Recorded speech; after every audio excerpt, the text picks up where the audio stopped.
Welcome to a dramatic reading of Fallout Equestria Project Horizons by Sombre. Today we are going to read Chapter 2, Trust.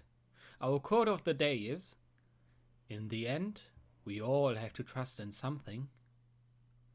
Before we start, a quick reminder. I'm doing this to improve my English skills, so if my English sounds kind of broken, that's because it's not my native tongue, and I'm really sorry for that. I hope you can still enjoy it nonetheless. Outside. Every pony in the stable imagined it at some point. According to the overmare, it was supposed to be an irradiated desert, a death quick enough to doom any pony caught beyond the main door, but slow enough that you'd wish you could put yourself out of your misery. To be honest, I'd imagined the outside to be a really big atrium, just a huge flat space with better air and better lighting. Of course, we knew that the outside hadn't always been deadly, but there wasn't much in the school about how it used to be, except grainy pictures and books. Apparently, recycled wafers grew on things called trees, while there was an edible carpet called grass everywhere. My first impression of the outside was made simple by the presence of two invaders standing on the other side of the boarded over hatch. The two ponies were just starting to turn towards the exit when we burst out, taking both by surprise. If it hadn't been for Sats, I never would have been able to take the shots. It was just pure luck that the first shell from the pump action delivered a hit to the first raider's throat, and the second wounded his companion enough that she turned away to run for her life. Running. Excellent idea. We set off in the general direction of away. That was all I could think of as Dio thundered up after us. There was some stuff, shrubs, trees, that I hope would make us harder targets when he did eventually step out. For now, our direction was downhill and our speed was for our lives. At least it was for 5 minutes. Then P-21 started limping. Soon he started slowing down. I passed him and glanced back. Our eyes met. There was no animosity, just a question. Is this the plan? I could leave him behind, I realized. Deus wanted me. They might just ignore P-21 altogether. Then I mentally hit myself as I remembered little Vent lying next to her mama. If these ponies killed foals so casually, P-21 would be no better off in their hooves. It would be more merciful if I just shot him myself and made it clean. No, I couldn't do that. I slowed and enveloped his leg in the faint white glow of my telekinesis, trying to add support. He looked panicked for a moment, then realized that I was trying to help. His pace didn't pick up, but at least he wasn't slowing down as much. "Turn left," a voice buzzed to our left. Left was nothing but rock and more of these grey bushes, and a bug? A metal bug that was bobbing in the air before us with little fluttering wings. Talking metal bugs? I had about 100, okay, maybe a dozen, question popped into my head, and the dumbest spilled out first. "Why?" I gasped, panting. I didn't think that I was in that bad shape, but then there wasn't much need for running for my life in 99. "You want to live?" And it zipped away through the bushes. I could hear Deus now. It was like the rapid thumping, grinding noise the old food wafer stamping machine was making before it blew. From the snapping and crunching, I wondered if he was even bothering to go around the trees or just running straight through them. Come to think of it, I did want to live. I glanced at P-21, who shrugged at my look, and we turned to the left and raced in the direction the weird metal bug had taken. We came to a house. Well, if you could still count 2 standing walls, a toilet, and a bathtub as a house. I tried to ignore the pony skeleton curled up in the tub as we ducked behind the wall. "Hide," the strange metal bug said, and then it zipped away into the underbrush. "But," I started to say when I heard a panicked cry to the south. Not my voice, but definitely a terrified mare. I almost started after it when I realized that it had been the same tiny buzz as the bug. A second later, Deus and 4 raiders galloped past. We didn't move for a minute or two, but then, finally, I laughed. Well, that was exciting. Then I choked. I was gonna die. I can't explain it, but when I looked into the sky, I thought it'd be like the atrium ceiling. Instead, there was just this great big emptiness above me, with distant grey that blurred into obscurity.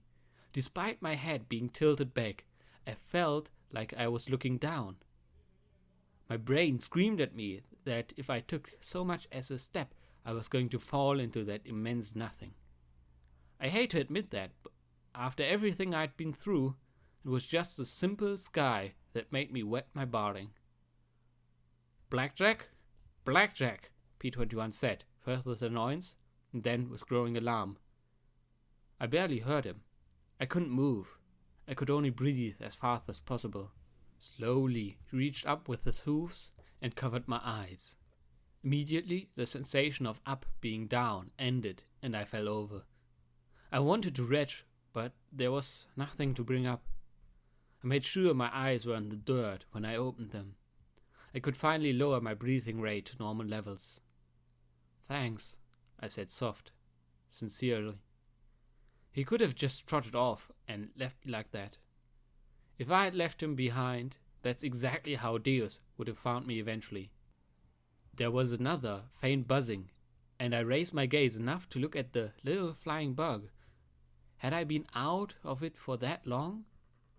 Now that I could look at the bug while not running for my life, I could see that it was actually just a flying robot made to look like a bug. Well, that was at least less weird than a non-robot metal flying talking bug. There was a faint crackling noise, and the tinny voice spoke again. "Well, he was sure in a hurry. Don't worry, I sent him off on a wild sprite chase to this house. For some reason, though, I couldn't shake the feeling that it had somehow also been watching us." "Thanks," I said, and I meant it. "Now, I hope you don't mind, but just who and what are you?" I was more curious than suspicious. I was fairly confident that if the metal bug thing wanted us dead, it could have just let Deus catch us. "You could call me Watcher. As for what, this is just a sprite bot.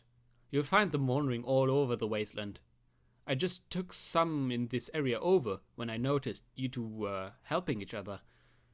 "So, Watcher was this machine thing? He? The voice didn't sound very marish. I sort of imagined a robotic P21 behind that speaker. He was just controlling it from afar? I really wanted to know how any pony could do that, and I put that question somewhere in the 40s or 50s of my rapidly growing what the fuck list. "Thank you," P21 said calmly, as if he wasn't fussed at all with meeting a robotic talking bug, the dry yellow stalks of grass, or that entire great big empty above. I gave myself a shake to try and ignore it, but it was like the sky was Deus hovering above me. I couldn't freeze up like that every time I looked up, though. "Yeah, thanks for a lot of your help. I don't suppose you can magically make shotgun shells pop out of the thing, can you?" There was a soft chuckle. "No, but you've got the right idea. Believe it or not, you're better off than some ponies I've met." Then, in a softer tone, asked to himself, "Though she didn't have raiders hunting her right out of the stable." "Who?" "So, what should we do?" P21 asked respectfully. The little machine seemed to be regarding us, and I suspected that this Watcher pony was deciding something about us. "You've got one gun. Get more and all the ammunition you can put your hooves on. One of you has decent enough armor, but keep your eyes out for more and better. Now all you need is some direction. Might I suggest west? You might find something useful that way. Lastly, make friends. The more ponies you have looking out for you, the better your chances." Another metallic chuckle. "Though I suppose the two of you have had a head start on that one." "What? looked at P21 and gave an awkward laugh. Oh, no. We are not friends. In fact, we really just met today, when I rounded him up to be retired. My laugh withered as P21 just looked away. Okay, awkward. Oh. For some reason, the Spritebot sounded disappointed. Well, for two ponies who aren't friends, you might want to think about it. The Spritebot gave a sharp crackle and buzz and began to bob and bounce in the air to the hefty oomph-boomf of a tuba. Then it wandered off into the wasteland. Okay. I looked at P21 and then looked down at my Pip-Bug. Watcher had said we should go west. I knew that my Pip-Bug had a navigation function, but until now I'd never actually needed it. Rolling up the map, I noticed two interesting things. First, there was a little icon of a gear marked Stable 99, and secondly, there was a location tag off to the west. I looked around for the Spritebot to ask Watcher if he'd done something to my Pip-Bug, but it was already out of sight in the underbrush, the music lost to the soft hiss of the wind in the dead grass. Well, I guess west is better than south, I said as I rose, keeping my eyes firmly towards the dirt. I took half a dozen steps before I realized that I was alone. Looking back, I saw P21 on his knees in the dirt, eyes clenched shut. What's the matter? He didn't answer. It was then that I noticed his tears. Oh, damn. Good thing I hadn't said I was his friend. What a shitty friend I would have made. Your leg? I asked as I knelt down next to him. Stupid question, Blackjack. He was injured and just took his injury out for a 10-minute sprint. He swallowed hard and looked away from me. Aside from the most basic first aid, I didn't have a clue what to do.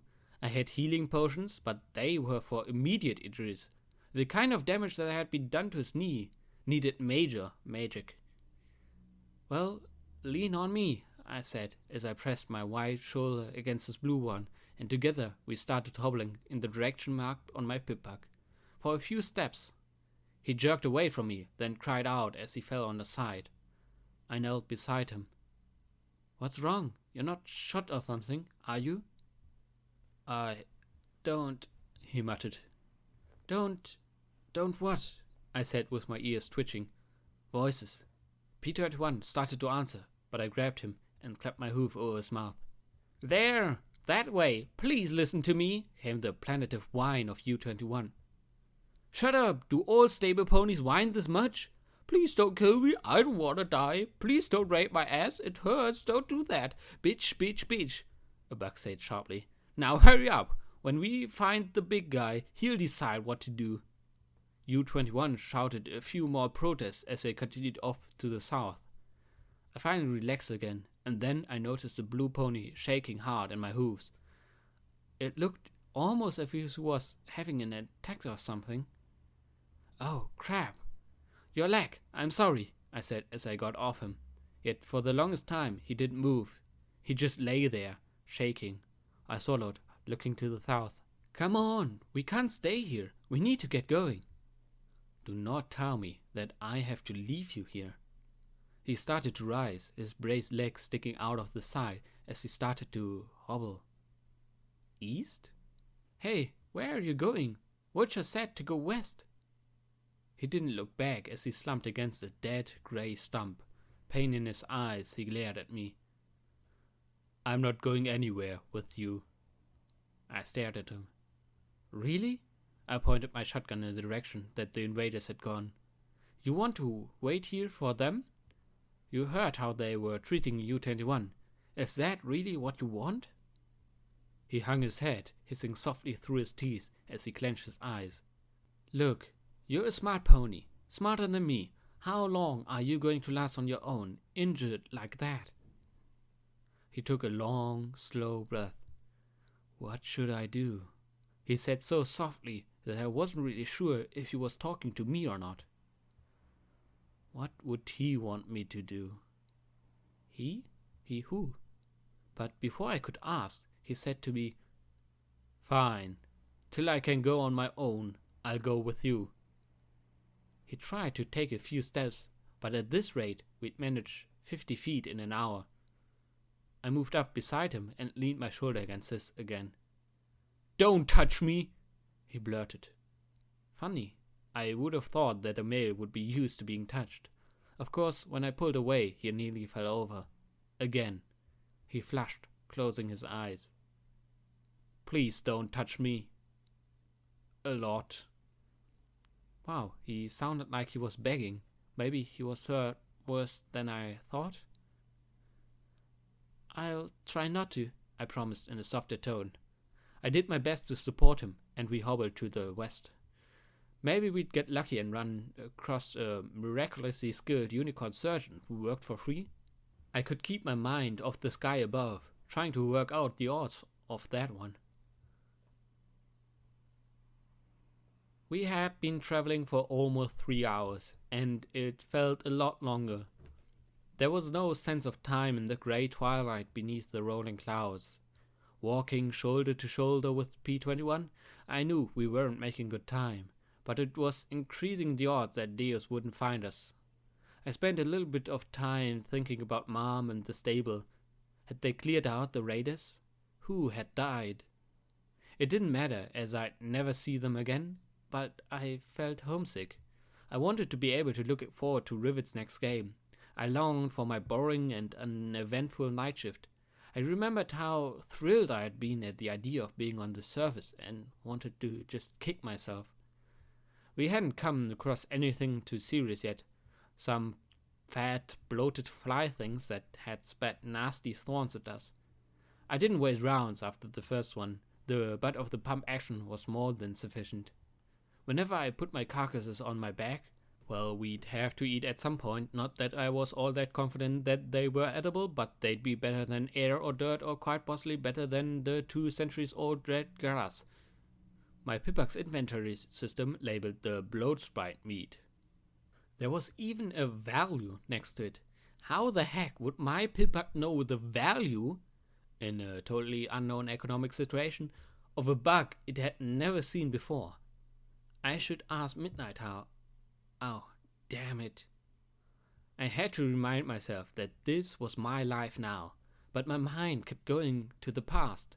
As lousy as things were in the stable, they were better than this. I once whined to my mom about not wanting to be security. It wasn't any fun. Sometimes survival comes before fun, she told me. I wondered if fun would be anywhere on my priority list for the foreseeable future.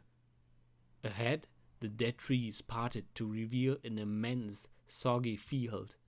Flooded squares housed patches of thick weeds around scummy pools of muddy water. Still, that water did look incredibly inviting after over 3 hours struggling through the filthy wasteland. Then I heard the ticking. That was new and strangely ominous. I'd only heard it the one time I'd gone near 99's magic generators. I looked at my Pipak and stared at the sight of the little radiation needle bouncing back and forth in the green. "Oh, that's not good," I muttered as I took some more steps forward, and the clicking increased. This wasn't the flesh-stripping radiation I'd been warned of in school safety courses, but suddenly the pool seemed as inviting as a raider's welcome mat. Moving up the hillside, we could see a small, still intact farmhouse next to a barn. I could also make out the rainbow swirl on the pools and several rusted barrels sticking out of the water. More barrels were spilling from a large, smashed vehicle that had looked as if it had just fallen from the sky into the center of the fields. Clearly, this sturdy farmhouse had been built by some pony who took pride in their work, and the building was just far enough from the water that the clicking from my Pipak stopped. The door and the windows were all intact, and unless I was mistaken, this would be a good place for a P-21 to rest. Who was I kidding? I needed the break as much as he did. I needed a roof over my head desperately. I kept imagining a suction tugging at me, pulling me towards the clouds. Inside, the place had been ransacked. Most of the furniture had been tossed out. The shelves were almost bare, and the floors were covered with broken dishes and garbage. Some old bones and rags had been tossed in one corner, and a few newspapers lay in grubby heaps in another. "Huffington's Angel of Death strikes again," declared one headline. "4 foals filleted," said the one beneath. I spotted some pictures that had been knocked off the wall and turned over the cracked frames with my hooves. The photographs were badly faded, but there were some that I could make out.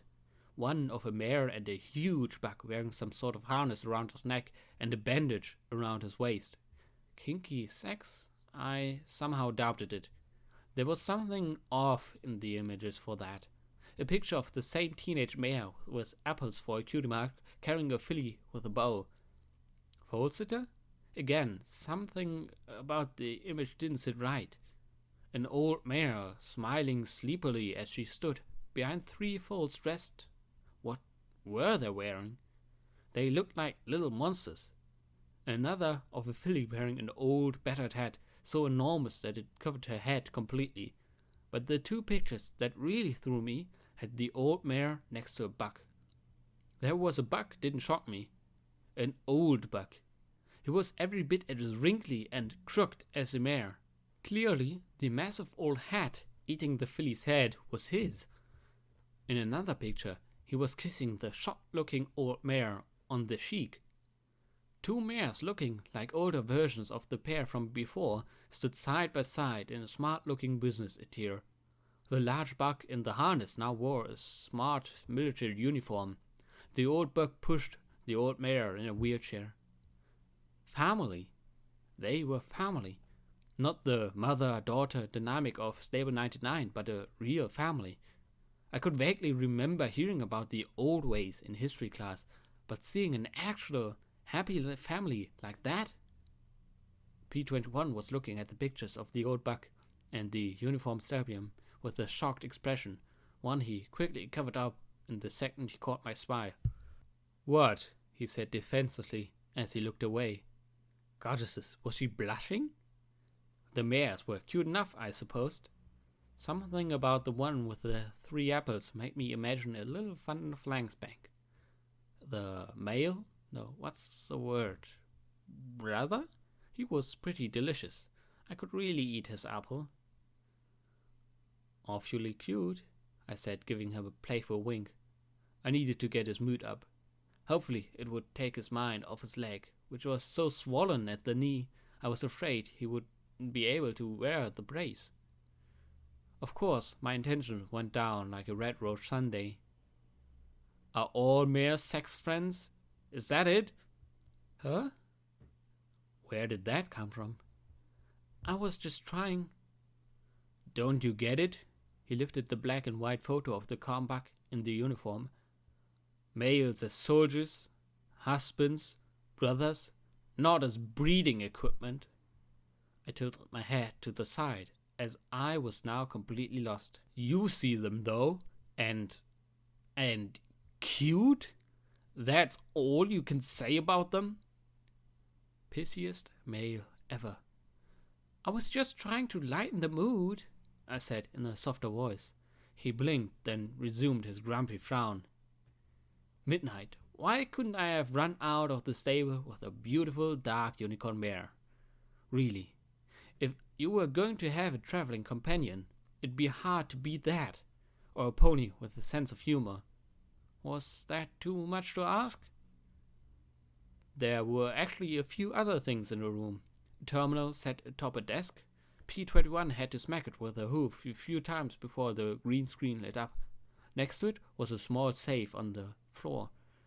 From the scorch marks in that corner of the room, it looked as if some pony had tried to blast it open. I guessed it was a miracle that the terminal still worked. I also found a locked ammo container that was way too heavy to be empty. "Can you get that to work?" I asked him as he started to tap on the keys. The work seemed to calm him down. "Maybe," he said quietly.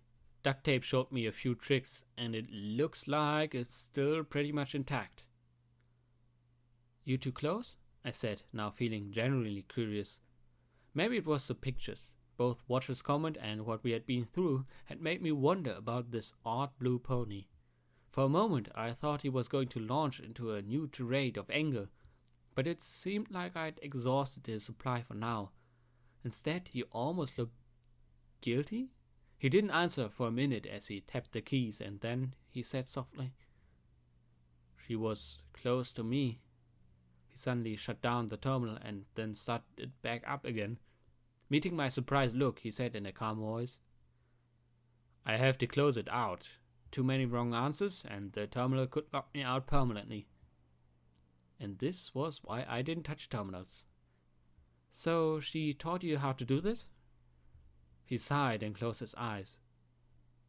"I'd rather not talk about it. She's dead. I've escaped. I don't want to remember that place." He looked at the screen, his voice level and cool. "Now, if you don't mind, I need to focus on this." "Well, so much for friendship." I sighed and stood. "Well, I'm going to check to see if the sink in the bathroom still works." I needed a bath. I desperately, terribly needed a bath. The blood I'd rolled in had hardened like a black paint.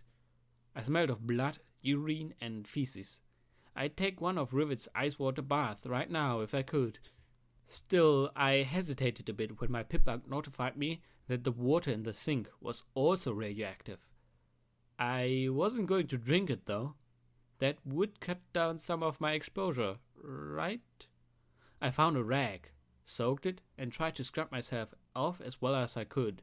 By the time I finished, my pip-bug radiation meter bounced back and forth in the middle of the green gauge. I guess that meant that I wasn't near flesh-stripping radiation levels yet. Returning to the living room with the terminal, I smiled. "So, am I glowing?" For the first time ever, a look of absolute, incredulous shock settled on his face. "You're pregnant?" I laughed as I flopped on the couch. "Oh goddesses, I hope not. I just washed in some water that was a little more radioactive than I'd like. Of course, if I were pregnant and irradiated... Okay, not thinking about that now. It would definitely kill the joke though." "Oh, you look cleaner," he replied with a flush as he returned to the screen. He hit a few more keys and suddenly smiled. "Finally. Granny. Interesting password." "Nice," I said as I looked at the safe. "Can you pick the lock on that too?"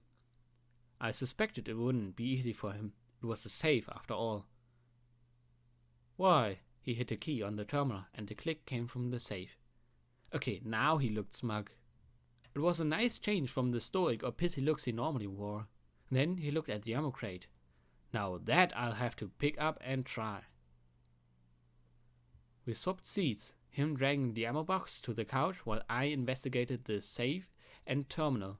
Inside the safe were 2 stacks of bits, a small bag of bottle caps, another healing potion, another syringe of medics, some food that simply had to be past its expiration date, a revolver, a half-empty box of ammo.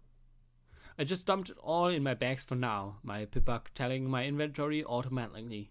Then I turned to the terminal. There was a series of log entries. The dates after each were so much gibberish, though. Oh well, I had nothing better to do while P-21 opened the ammo crate. Entry 1. "Well, hello there. Not exactly sure what I'm supposed to be writing about. Doctor said I'd be keeping my noggin from falling apart if I write stuff down. It's important to keep it germinal, Huss. Personally, I think it's a bunch of hooey, but since Everbloom went through the trouble of sending Granny this contraption, I might as well use to learn it." Entry 2. "Well, in a time of one boneheaded decision after another, one more shouldn't be much of a surprise. Celestia's out and Luna's in. 1,000 years rule is a goodly stretch, I suppose. Unfortunately, I doubt that this whole shake-up is going to do any pony a lick of good. Ministries? What are they doing that wasn't be done before?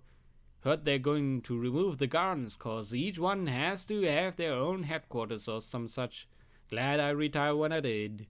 Don't think I could stand the hurt of seeing it all torn up." Entry 3. "Big Macintosh is dead. I know they said he died a hero saving Princess Celestia. I'm glad that Celestia's alive and all, but I also wish Granny's grandson was still about. Instead, they're going on and how about heroic he was makes me want to spit. Big Macintosh wasn't a hero for saving Celestia. He was a hero because he had tried to save any pony who didn't deserve to die. Granny's not doing too well since the funeral. I don't think that any statue in Ponyville is gonna make up for this. Entry 4. Buried Granny Smith behind the farm. Applebloom sent her condolences. I don't know if Applejack's heard. Getting a message through the Ministry of Technology is a hassle and a half. It's been a long time coming, watching her slip away. Somehow thought she'd last forever though. Things are getting so bad that I'm feeling like I want to join her some days. This world's so angry. It's so full of hatred that all I can do is to shut it out and try to keep this little corner green and healthy. It's all I can do anymore. Made a new friend though. Marigold at the garden club. Kindly said she'd stop by and show her foal the farm. Entry 6. Sky carriage crashed in the fields last night. I figure that's it then. Dunno what the sludge is, but it melted those two Pegasus. Liquefied 'em. There's some kind of green snow starting to fall. Pretty sure it's going to kill me. Done killed everything else.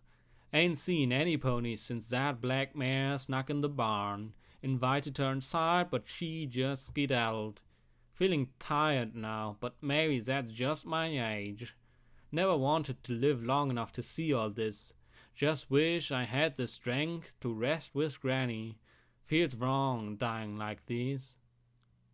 Entry 7.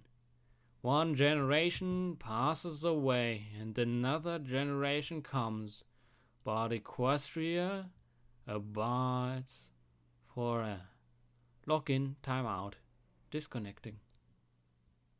I didn't know how long I sat there reading the entries over and over again.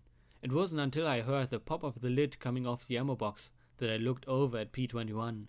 I felt completely torn. On one hoof, feeling bad for the old pony who'd lived just long enough to see his world blasted apart. On the other, he hadn't lived to see just how bad things would get. Seeing me blubbering, P21 suddenly looked uncomfortable as he opened up the case. Want some bullets? He asked as he tilted the ammo container. Yeah, thanks. I didn't want bullets. I wanted 7 entries of Hoss telling me how wonderful life was. I rose to take the loose, shifting rounds out of their case and dumped them unceremoniously into my bag. I had no idea what kind of gun they went into. Perhaps a rifle? As I scrolled through my inventory to distract me from the bones in the corner, P21 read through the journal entries himself. I don't know what I expected. Tears like mine, I suppose. I wanted to know my reaction wasn't bleak or wrong. When he finished, though, he didn't cry. He simply looked at me with that even blue gaze. Do you want to do something about it? Do? What do you mean? I asked in confusion. Well, you can sit there and cry, he said as he rose with a groan, leg brace squealing softly before he limped towards the door. Or we can do what he asked. Confused, I stood up and walked out after him. He looked around at the grass around the farmhouse and then slowly limped out. Was it just me, or was it getting darker? About 50 feet up the slope was an odd square of stone. Some wit had used it for target practice, and the marble was so chipped as to be illegible. Start digging. Carefully, he said, before he returned to the farmhouse. Oh. Slowly, I started to scrape away the soil with my magic.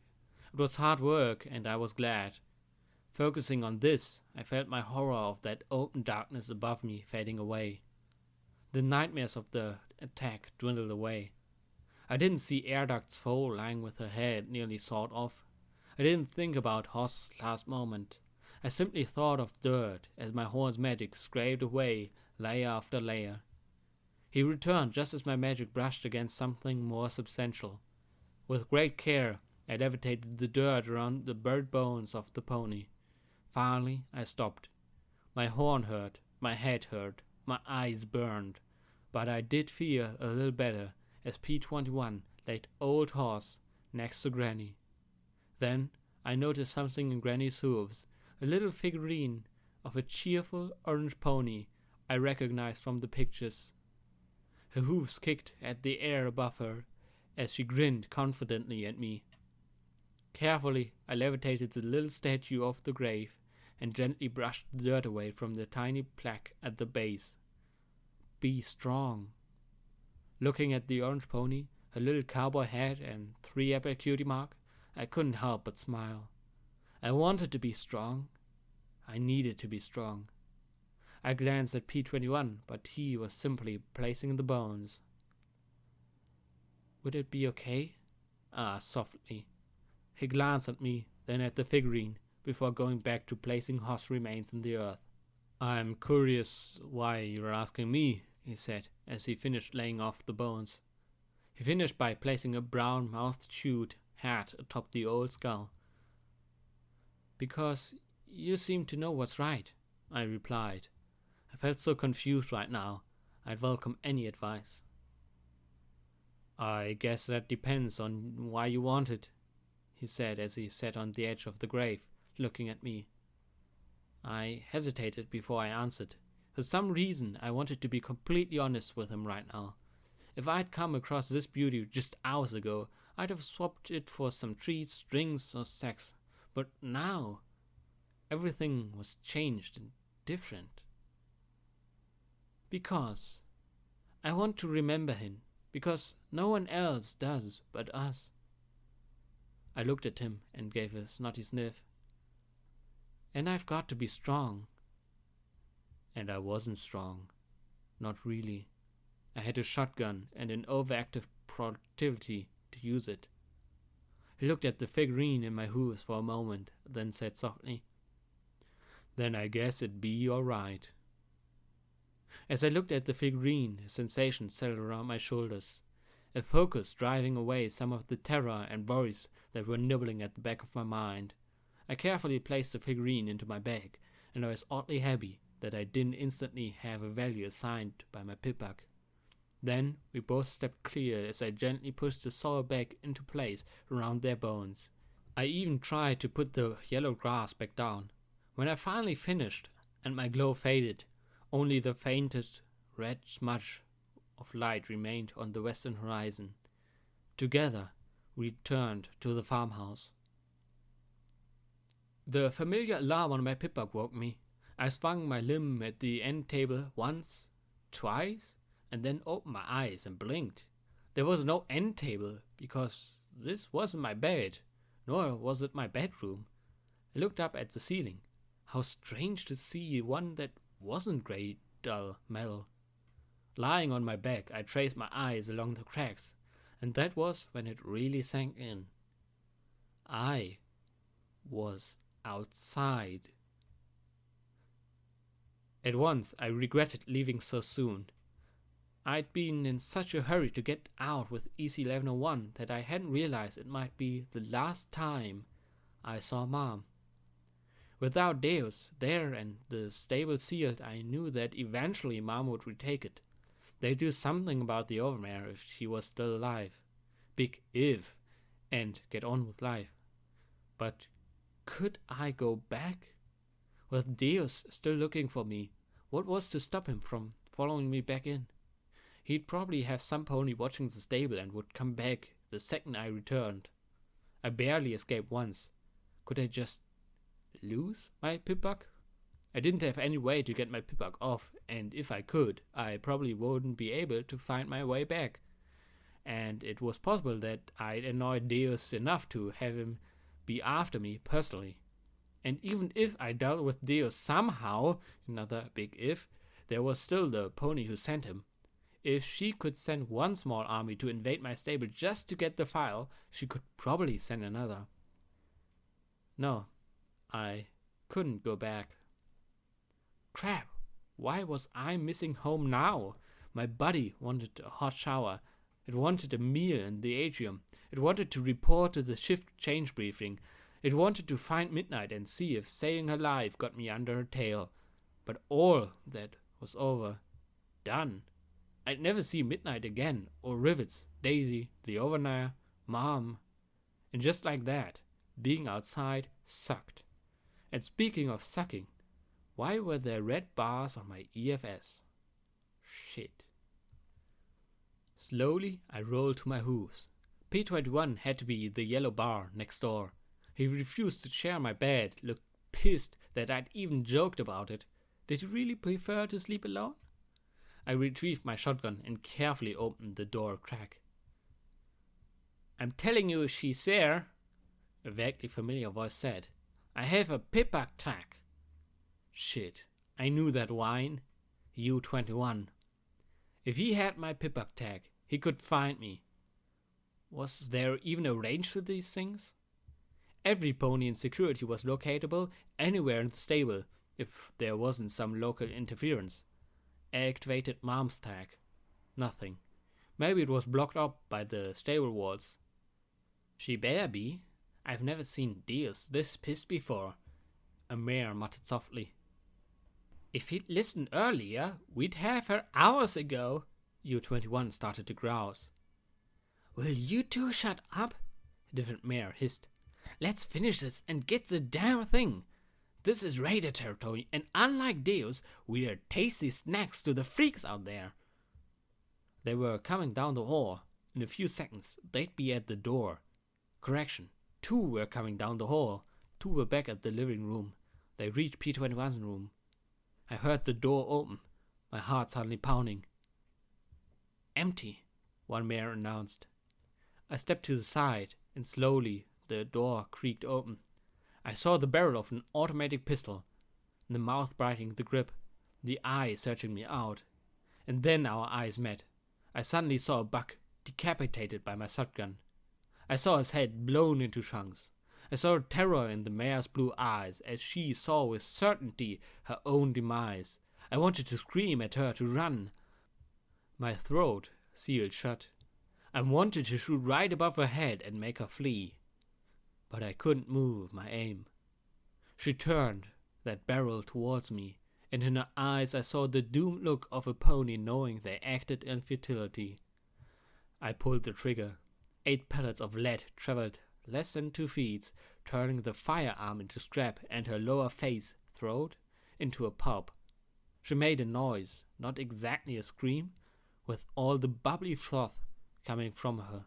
Her whole body whipped wildly, flinging gore before she collapsed in a thrashing heap. "Fucking hell!" shouted a mare as I moved into the doorway. She had a security saddle with 2 single-shot rifles connected to it, and a welding helmet protecting her head. Her gang colors didn't do shit to protect her, though. I knew the difference between barding and wasteland armor. We fired almost simultaneously as she backpedaled, yanking on her bridle. 1 bullet slugged my hide, but I didn't penetrate. I slipped into stats and aimed for her chest. So I didn't want to blow off another mare's face off. Call me a wuss. 3 rounds of buckshot turned the hall and most of her front into blasted ruin. As that accelerated time wore off, she slumped to the ground, her last shots chewing up the floor before she fell over in a bloody mess. I looked down at the mare still thrashing on the ground as she tried to breathe through the ground meat of her throat. I wanted to put her out of her misery. From the tears in her eyes, she wanted it too. I pointed the shotgun at her head. She stilled a little. Just pulled the trigger. End her pain. I couldn't do it. "Sorry," I muttered to her. She shuddered and closed her eyes. I hope that was that. And a second later, I'd have bigger worries as a unicorn mare floated another automatic pistol around the corner and fired blindly. A lucky shot nicked my ear, which probably saved me by getting me to duck down. The mare then stepped into the hallway with 2 automatic pistols floating before her, aiming them right at my head. The shotgun blasted a cone of leaden destruction that had her scrambling for cover again. Her shots were wild, but I only had 3 more shells in the shotgun and no time to reload. I tripped over the bloody mare's corpse at the end of the hall, rolling over it as the remaining mare fired at me. U-21 was behind her, apparently learning about a little firearm feature called a safety the hard way. "You're dead! You're fucking dead!" screamed the mare as she pointed the automatics at me. Sats was still recharging. We were going to make a mess of each other. Then my magic reached out. There was more than just a safety on an automatic. I fought to split my attention to hit those knobs directly beneath the safeties. A push, and the magazine slid out of the guns. 2 bullets, and only 2, punched my barding hard. 2 shells, and only 2, turned her chest into a bloody hole. She died with a confused look on her face, her fading horn still pulling the triggers. And then the brown unicorn got his weapon working, putting a round in the wall. He took one look at me and screamed as I brought the shotgun around, firing his weapon wildly in my general direction. He was the pony that had told the raiders how to use the bloody pip-bugs to find the security mares. No other raider could know. And he'd been working with Deus. And he was shooting at me. Okay, trying to shoot at me. This was a shot I could take. Red bar, red, and it's dead. The last shell in the pump-action shotgun blasted out. In his final second, he raised his hoof to shield himself with his foreleg. He'd have been toast, but for one thing. He was wearing a pip-bug. This one might not have been reinforced, but pip-bugs were tough suckers.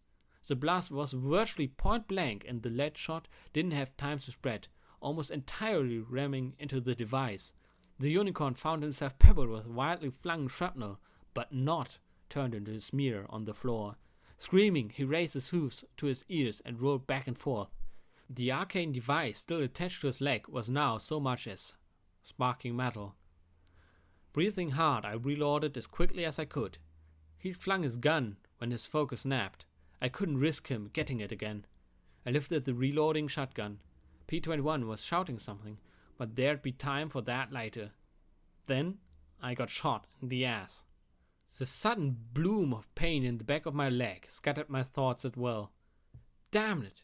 Hadn't I decided back in Stable 99 not to get shot anymore? I looked back and my eyes met the shocked face of P-21. He was shaking as he bit down on the brown unicorn's gun. I calmly put the safety back on, and just in the nick of time as he pulled the trigger a few more times. The friendly fire had turned my EFS red. I suppose it was the first time he shot a gun. "Aim, then fire," I said through the haze of pain. I turned back to U-21. "Blackjack," P-21 yelled in a strangled voice behind me, and I looked back at him. There was a look on his face, strained and anguished. "He's done. Please, don't murder another 99 male." What? Still, U-21 didn't look pathetic. The blast had probably temporarily deafened him. I sighed. "Waste of ammo, anyway." P-21 let out a held breath, then frowned at me. "Yeah, thank goodness you didn't waste the ammo on that mare." I glanced down the hallway with a frown at the mare and the door to the bathroom. That was completely different, wasn't it? I checked U-21, but only found something that looked like a weak healing potion. I barely took care of the shot to my rump and my other nicks and injuries, but it was something. I knelt down and said loudly, "Where's your boss?"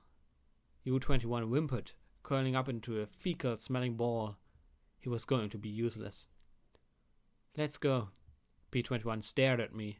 His features slowly hardened again. "No." "Huh?" I blinked back at him. "What do you mean, no? Were we back to this again?" "It's a pretty simple word. 2 letters. Pretty sure even you can figure it out." He pointed a hoof at the other male. "Help him, right now. Give him one of your potions," P-21 said firmly. "Otherwise, get going." Suddenly, the thought of being on my own loomed inside me. It was a feeling I didn't like one bit. One of the most effective forms of punishment in 99 was isolation. I'd gotten it twice. 24 hours of a virtual closet for mouthing off about the overmare. It was worse than detention, At least in there you could hear ponies through the bars. P21, I said softly. You said I know this stuff better than you, right? Then help him. Otherwise, you're on your own, he said firmly, pressing his lips together. He meant it, too. I floated out one of the potions Marmalade had tucked into a barring pocket and set it next to him. He could use it when he pulled himself together. I felt a little ashamed, a little annoyed, and a lot confused. Did he think I spared the mare because I wanted her to live? Did he think I favored mares over bucks? That was just crazy. With a sigh, he gave one last look at U-21, and together we left the farmhouse. We continued following the pip-buck's directions westwards. It took for a good sign that neither that metal abomination nor any raiders had found us since. Walking under the open sky, I still felt the pit of my stomach drop when I glanced up, but I didn't lapse into bladder-weakening horror like I had before. I didn't stop keeping my eyes down at my own level as I looked for something more hazardous than blood sprites, though. P21 was walking on his own, but slowly. I'd given him the medics, but after a long hesitation, he simply put it in his pockets with a mutter about how he might have to run again. The pain was obvious, but he bore it as stoically as possible. The issue of him taking the revolver or one of the pistols, on the other hand? No, he said simply. But you remember what Watcher said? If you can't protect yourself, then you're going to die. Then I'll die, but I'm not taking it. He stared at me right in the eyes. And if you were smart, you wouldn't want me to have it. More cryptic, angry statements. That had started the disagreement. No matter what, he refused to take one of the guns. I didn't want to fight right now, not after everything he'd done for me the night before. Still, it bothered me. I also didn't like the idea of him being unable to protect himself or to save my butt if things went bad. I couldn't get him to open up about anything. We weren't friends. That was the truth of it. He was smart, clever, and resourceful, but we were not friends. Was that really so surprising? Clearly, there was far more bothering him than just his injured leg. Yet he wouldn't talk. It's like he hated me or something. But hadn't I saved him from Daisy? Didn't I help him escape from 99? I had to admit, I was glad when we finally reached the destination on my pippack. The sight of the small town warmed my heart greatly. Of course, that was before I realized it was abandoned. The dozen or so buildings along the road were mostly intact, but scattered further away were the ruins of thrice that number that had been all but demolished by time. In the middle of the town was a large two-story building made of brick. As we got closer, my pipbuck chirped. I looked at it and saw two new icons. Flooded fields lay behind us, and this town was apparently called Withers. Suddenly, red icons began to appear and my eyes forward sparkle, and we moved to take cover behind a standing wall. I peeked around the corner, searching for the source. Then I spotted the two raiders on the roof of the large square building. From their model appearance and black leathers, it was pretty clear that these were similar to the breed that had attacked our stable. It helped that they decorated the roof of the building with a variety of severed pony heads. Both raiders were armed with rifles. I really didn't want to pit the accuracy of their shotgun, revolver, or auto pistol against them until I was close enough to not make it matter. Their patrol along the roof would take them out of sight for a minute or so. I could run for the front doors then. There was just one catch. I looked back at P21. Well? He didn't seem to know himself. Finally, though, he looked at me and nodded once. I watched the two, and when they were out of sight, I hurried towards the front door. P21 managed to keep up for the short sprint. Then I glimpsed the word above the front door. School. Somehow I didn't like this one bit. Stepping inside was like entering a mouthful of rotten meat. Flies buzzed everywhere around coagulating pools of blood. Bodies, no, these were body parts, lay strewn and scattered like gory decorations. I nearly slipped on the layer of sludge covering the floor. Glancing behind me, I saw P-21 looking with a stoic expression at the butchered corpses draped across the front desk. Then the raider stepped around the corner. Her eyes widened, and the brown mare ducked her head to pull an automatic pistol from a holster on her left foreleg. She didn't even aim before starting to fire wildly. I only had 13 or 14 shells, and I hadn't bothered to check how much ammo I had for the revolver or auto pistols. As she started to fire, I triggered SATs and placed 2 shots in her pockmarked face. Executing the spell, I watched in slow motion as her face disintegrated in chunks of bone, blood, and brain. Unfortunately, as her corpse fell to join the others, I heard yells from within the school. The shouts, cackles, and errant gunshots left no confusion as to their intent. One raider holding a magically levitated knife and another with a sawed-off shotgun raced to the front door of the school. SATS was still recharging, so I narrowed my eyes and filled the doorway with spray after spray of buckshot. The bugs finally dropped, but I definitely didn't like the 5 rounds it had taken. I began moving to check sawed-off for more, but the sound of another raider approaching sent me ducking behind the counter. I levitated a stream of shotgun shells from my bag, each one clicking into the place inside the magazine tube. I racked the pump-action shotgun as I rose and spotted the 4th raider advancing with steady shots that chewed through my cover. P-21 reached over and lifted a dismembered pony's head. He looked at me grimly and then pushed the head above the counter's edge. Instantly, the head jerked as the raiders swapped targets. I rose, hit SATS, and ended his barrage with 2 solid shots to the torso.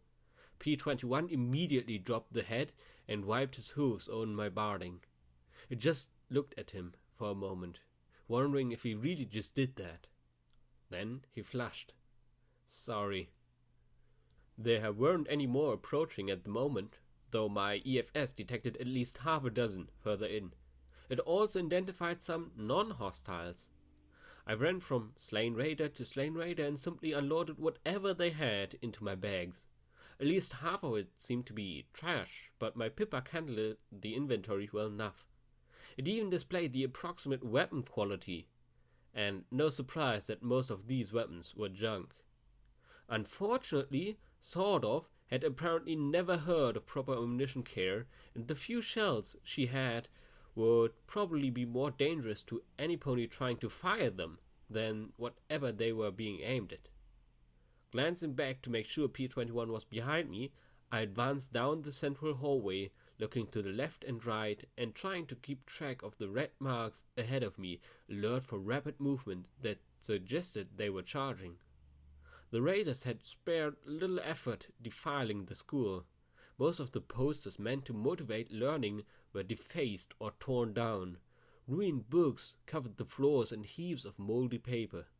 I peeked into one classroom that had been turned into a slaughterhouse, the folds desks transformed into butcher blocks. I was so fixated on the room that I almost missed the butcher. He, however, didn't miss me. I turned just in time to see a gore-coated raider emerging from a bathroom, swinging a cleaver at my neck. Once again, my security barding saved me from being crippled or decapitated, but by the goddess, it hurt. I entered SATS and hit him point blank with a shotgun blast to his head. Much more effective. Much more noisy, too. 2 more raiders came running, and they had rifles. I was at the wrong end of a shotgun gallery. I leaped into the butcher's shop, finding cover behind a stout teacher's desk. My neck throbbed terribly, but I couldn't look away. I waited for a head to come around the corner. Instead, there was a laugh, and 2 round metal apples clanged through the doorway, rolling around the floor. The explosion was more stunning than the blow from the cleaver. desk deflected a little of the blast, but my entire left side was coated in blood. Personally, I was amazed at how little pain there actually was. Strike that, I was amazed that I was actually alive. The fact that they hesitated before rushing in gave me the time to drink down a healing potion. Unfortunately, that resulted in me making noise. Another metal apple came through the doorway. Not this time. As it hit the ground, I wrapped my magic around it and tossed it back through the door. A yell and a muffled crump sent rattling chunks of metal back through the doorway. I was limping as badly as P-21 when I stepped out. They were still moving. 2 shells fixed that. I glanced down the hall. No reinforcements. Were they deaf, waiting, or running? No, the 3 marks were steady. I guess that they were setting up some kind of trap. Good. I looked over at P-21, who'd survived the explosions, unscathed. My horn glowed as the revolver floated to him. Take it. I need your help. I told you. Unless you give me a reason right now, I don't care, I shouted at him. My body was half shredded, and my hide wasn't much better. If you give me that gun, I might shoot you again, he replied softly, not looking at me. If you don't know how to fire a gun, it's not that hard. You point the end with a hole at the bad guys and pull the trigger. The bad guys? Not my butt, I added for emphasis. Okay, there was a lot more to it than that, but I finally got him talking. I know the basics. And now he looked at me with that calm look. I mean that if I have a weapon, I might kill you. Okay, what? I looked at the remaining 3 hostiles. They were still holding steady. I wondered if they could have imagined why we were holding back. Probably not. Okay, elaborate for me. I don't want to talk about it, he replied firmly. I don't want to think about it. I don't want to remember it. He clenched his eyes shut and started to shake. I can't. I don't know what I'd do with a gun right now, Blackjack. Please don't make me use one, he begged softly, keeping his eyes squeezed shut. I opened my mouth with a hard comment in mind, then I closed it with a grimace. No, Watcher had suggested we become friends. I really never had any in 99, not till Marmalade, and that lasted all of 5 minutes. Being in security, I always make folks nervous that I'd bring troubles on their head. I thought about Rivets and Midnight. I'd have to talk to him like I talked to them, minus the whole sex thing. Pity, but for a breeder, he didn't take that well. You don't want to talk? All right, I'm not going to make a talk. It's just that there's 2 of us here, and only 1 of us is shooting. There was a guilty look in his eyes. I don't trust myself with a gun right now. He looked away. I'm glad you know who you're supposed to shoot. I feel like I want to shoot every pony. You know who to shoot. Somehow I suspected he wasn't talking about my Pipak's eyes forward sparkle. Him shooting me in the farmhouse and trying to fire again after I hit the safety. Those had been accidents, right? I remembered back at the Flooded Fields farmhouse, looking at the figurine in the dirt. Because you seem to know what's right. Don't think about that now, Blackjack. You're in the middle of a nightmare. Try to focus. I took a deep breath and did my best to summon my most nightmare moon may care smile. Now was no time to show doubt. Hell, I needed to convince myself as much as him. Oh well, that's simple. We just need to get you another Pipak. Yellow be mellow, red it's dead. I was glad to see him return my smile. Okay, it was a half-ass smile, but right now I felt like half my posterior was blasted off. I noticed a red line creeping slowly towards us. I don't think that would help much. In 99, all the pibak showed me was red, he said as he looked at the revolver and pushed it back towards me. I'll try and back you up however I can. Just please don't ask me to do this. I could try and force him to carry the revolver. It seemed so ridiculous here in the wasteland. We were sitting in the school that had been transformed into a grisly morgue, but he still refused. Somehow, even in all of this, he wouldn't cross that line. I doubted that when Watcher talked about us being friends, it involved me shoving a gun into P-21's mouth and sending him to kill ponies. Alright, just promise you'll tell me why someday. Okay, P-21? Relief flooded his features. You'll be the first to know.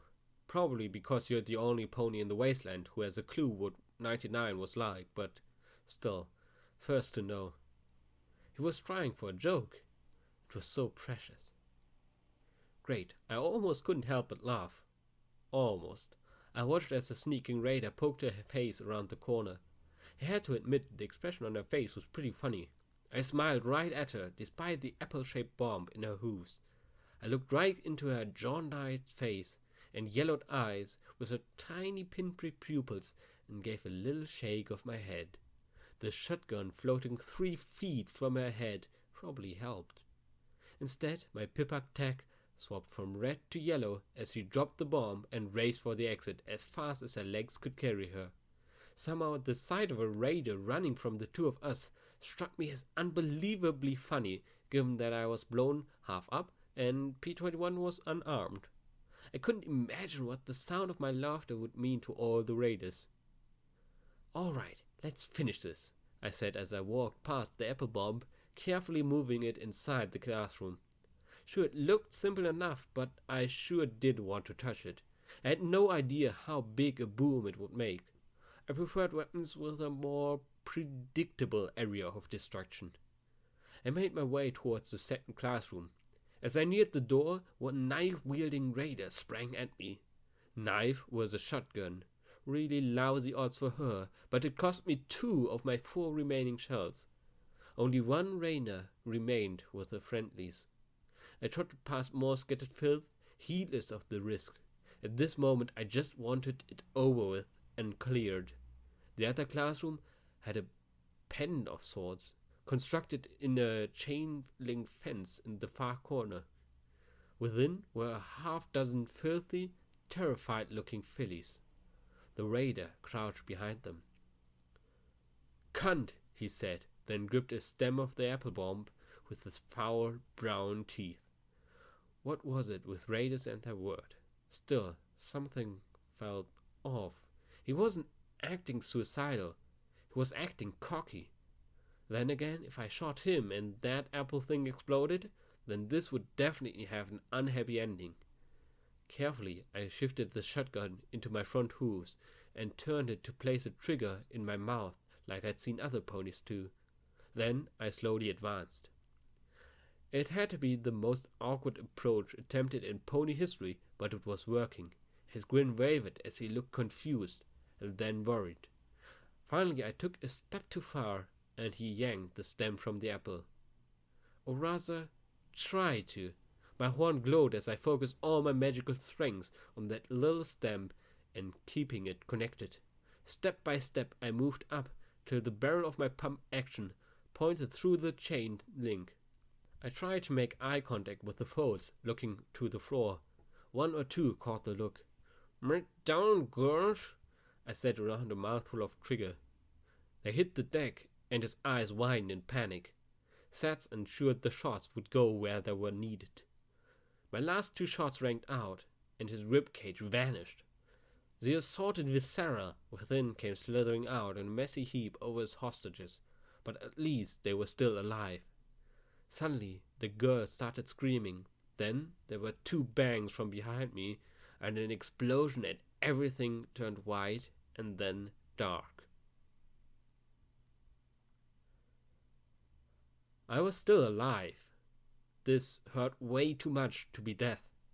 I was stripped and face down on a mattress.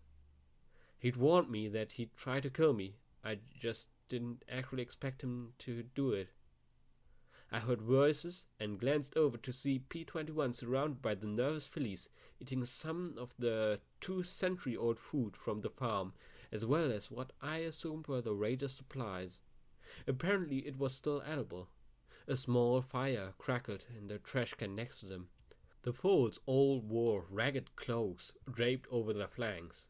My back was wrapped in layers of medical bandages, and movement made everything hurt. My low groan tipped P-21 off as he rode to trot to my side. "How are you feeling?" "You shot me in the back," I groaned. "I didn't," he stammered. "Some pony shot me in the back," I growled, glancing up at him. Was I going to have to get used to it?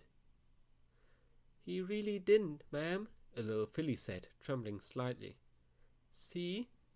She pointed with a hoof towards the door. There were some extra raiders in the hallway.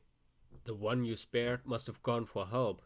They snuck up behind you, and I thought they'd killed you," P-21 said quietly. "And who killed them?" I asked as I looked at him with a cocked brow. He suddenly looked sheepish. I looked at the scorch marks around the body parts of the raiders. "Well, they walked right past me after you, and they were just standing together, and that apple bomb was just sitting there," he said, looking troubled. "I didn't realize just what it would do." "It's called a grenade. It blows ponies up. Every pony knows that," a pink filly called out as she lifted her face from a box of cereal, her muzzle coated in sugary dust. It was a little disturbing how she cleaned it all away in one lick. "He's funny," a teal filly said as he grinned at P-21. "He was actually apologizing to them after they was blown up." One of the girls laughed. The rest had expressions ranging from pained to tired to happy. They didn't look scared, though with how I must have looked right then, it'd be a miracle if any pony was scared of me. "I don't think I'll be able to do that again anytime soon," he said softly, flushing as he looked at the girls who were tucking in the raiders' supplies. There were boxes of it tossed in the corner. Food that old couldn't be possibly healthy, but it was apparently quite tasty. Why were the raiders butchering ponies if they had other food, though? It was just crazy. I looked at the teal one, who, aside from looking very short on her tail, seemed to be the oldest and the most composed. "So what's your name? How did you get here? And how loudly do I have to whine before you share some of that with me?" I said as I pointed at a box of dried apple shavings in her hooves. She blinked, then grudgingly parted with half of the box. I was a little skeptical till the first bite, and then my eyes went wide. I'd never tasted anything so sweet and tasty in my life. My Pipak's little radiation clicks went unnoticed as I chowed down. Sugar apple bombs leaped right into the top of my favorites list.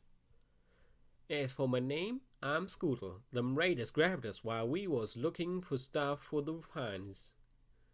"Scootle? Well, who was I to judge?" "My name's Blackjack." "P-21, he chimed in. "Y'all got funny names."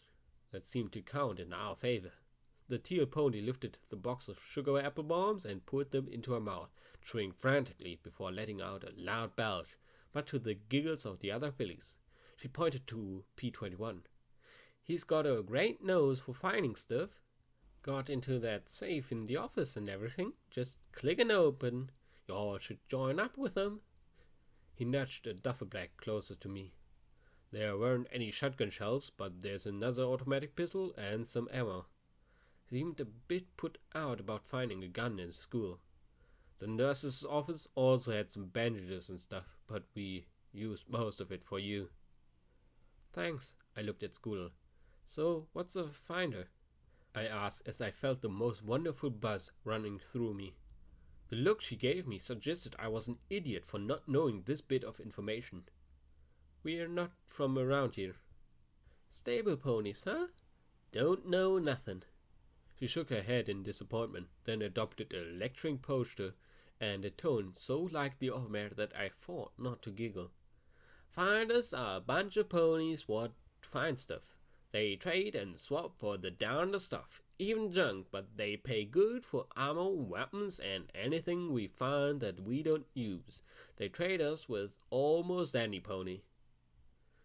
So, you're finders? Apparently they were not, from the sour look I received. No, she said as she stood with pride to show the tiny patch crudely sewn into the ragged plaid cloak. It was a little soiled white cloth showing a rearing filly. We're crusaders. But where are your parents? Immediately, they all looked sad or angry. I got the distinct sensation that I'd just fucked up, but I couldn't see how.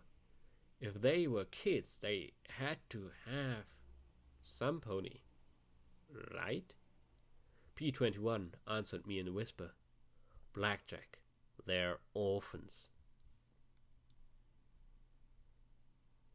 I really didn't want to move, but the sugary goodness compelled me. That, and I wanted to peek around with us real quick and see if there were any more red marks on DFS. I still wouldn't look up at the sky. It made me feel silly. These children had been captured, tortured, raped, and had watched some of their co-friends get killed. And here I was, scared of the sky. Still, I had to admit the cool air was quite nice. I'd never realized till now how thick and humid 99's air had been. There was a billboard at the edge of Withers where the road straightened to the southeast. Welcome to Huffington, City of Tomorrow, read the caption over an image of a soaring grey towers connected by bridges. In the sky above, 7 Pegasi flew an arrowhead trailing crackling thunder. See Shadowbolt Tower, declared bold words in one starburst.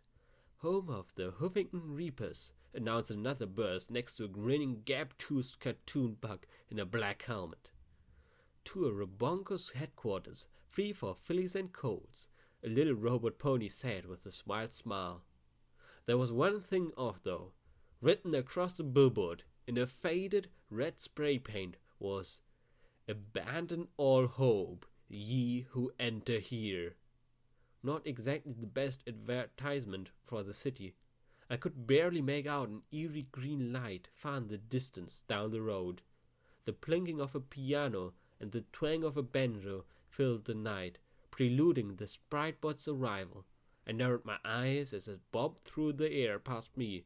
For a moment, I thought I was going to continue into the dark when it paused and turned towards me. Watcher? I asked, sitting up a little. The obnoxious music cut off at once, and the little flying machine flew in front of me. Well, you're alive, said the tinny little voice. Glad to see it. Glad to be it, I replied with a wince. I smiled as I looked at the bandages that half covered my body. Half blown up, but yeah, alive. I looked back at the bot. Something niggled in my mind as I frowned. You put this location tag in my pipuk, didn't you? There was a long, awkward silence. Well, radar bases are a good source of ammunition and other goods, the voice said awkwardly. No doubt, and I bet there are lots of those all over the place. I lay down, folding my hooves in front of me. You knew, didn't you, about the Crusaders? The Spritebot hesitated, and I felt he was picking his words carefully. I might have had some intelligence about them being held till slavers could pick them up. I was angry, but I wasn't sure exactly why. Why didn't you tell us? Please don't.